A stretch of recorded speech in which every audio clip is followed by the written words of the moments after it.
And this morning we're hearing from lawmakers here in Connecticut about what's going on in the Middle East. Your reporter Taylor Knight live in studio with a look at some of the reaction. Taylor, good morning. Good morning, Kate. Connecticut leaders are speaking out after President Trump launched strikes on Iran alongside Israel Saturday morning. Democrats from Connecticut called this decision dangerous and unauthorized.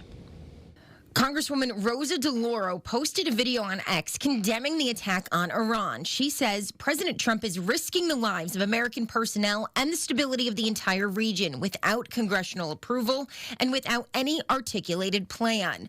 Representative John Larson also speaking out on X saying, "I extend my deepest condolences to the families of the 3 service members who were killed and am praying for the swift recovery of everyone who was injured. I will always stand with our men and women in uniform and military families." We're also hearing from Senator Chris Murphy. He was on CBS's Face the Nation yesterday and called this a strategic disaster. What are we getting out of this? We're not getting regime change to a democracy. We're not going to eliminate their nuclear program. We are going to have regional war breaking out. It won't be the billionaire kids of Donald Trump and his buddies that die. It's going to be the children of middle class and poor families all across this country who are going to die for a war of choice, a war of vanity, an illegal war.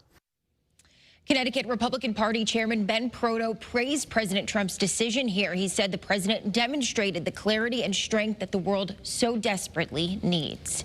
Your reporter live in studio, Taylor Knight, Channel 3 Eyewitness News. Taylor, thank you.